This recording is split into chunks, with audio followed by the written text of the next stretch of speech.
महर्षि भृगु ब्रह्मा जी के मानस पुत्र थे। उनकी पत्नी का नाम ख्याति था जो दक्ष की पुत्री थी। महर्षि भृगु सप्तर्षिमंडल के एक ऋषि हैं। सावन और भाद्रपद में वे भगवान सूर्य के रथ पर सवार रहते हैं।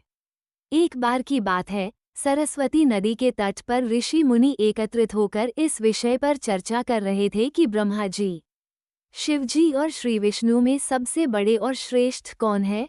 इसका कोई निष्कर्ष न निकलता देख उन्होंने त्रिदेवों की परीक्षा लेने का निश्चय किया और ब्रह्मा जी के मानस पुत्र महर्षि भृगु को इस कार्य के लिए नियुक्त किया। महर्षि भृगु सर्वप्रथम ब्रह्मा जी के पास गए। उन्होंने न तो प्रणाम किया और न ही उनकी स्तुति की। ये देख ब्रह्मा जी क्रोधित हो गए। क्रोध की अधिकता से उनका मुख लाल हो गया, आंखों में अंगारे दहकने लगे। लेकिन फिर यह सोचकर कि ये उनके पुत्र हैं, उन्होंने हृदय में उठे क्रोध के आवेग को विवेक बुद्धि में दबा लिया। वहां से महर्षि भृगु कैलाश गए। देवाधिदेव भगवान महादेव ने देखा कि भृगु आ रहे हैं तो वे प्रसन्न होकर अपने आसन से उठे और उनका आलिंगन करने के लिए भुजाएं फैला दीं। किंतु उनकी परीक्षा लेने के लिए भृगु मुनि उनका आलिंगन अस्वीकार करते हुए बोले, महादेव, आप सदा वेदों और धर्म की मर्यादा का उल्लंघन करते हैं। दुष्टों और पापियों को आप जो वरदान देते हैं उनसे सृष्टि पर भयंकर संकट आ जाता है, इसलिए मैं आपका आलिंगन कदापि नहीं करूंगा। उनकी बात सुनकर भगवान शिव क्रोध से तिलमिला उठे।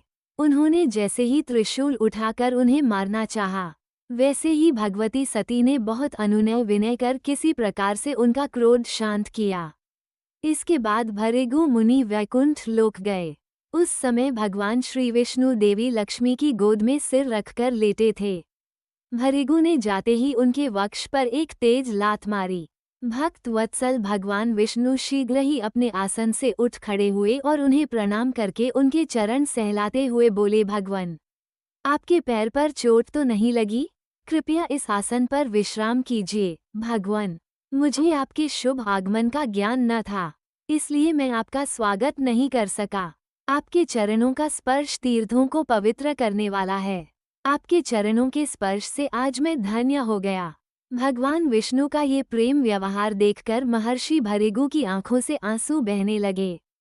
उसके बाद वे ऋषि मुनियों के पास लौट आए और ब्रह्मा जी, शिवजी और श्री विष्णु के यहाँ के सभी अनुभव विस्तार से कह बताया। उनके अनुभव सुनकर सभी ऋषि मुनि बड़े हैरान हुए और उनके सभी संदेह दूर हो गए। तभी से वे भगवान विष्णु को सर्वश्रेष्ठ मानकर उनकी पूजा अर्चना करने लगे। वास्तव में उन ऋषि मुनियों ने अपने लिए नहीं, बल्कि मनुष्यों के संदेहों को मिटाने के लिए ही ऐसी लीला रची थी।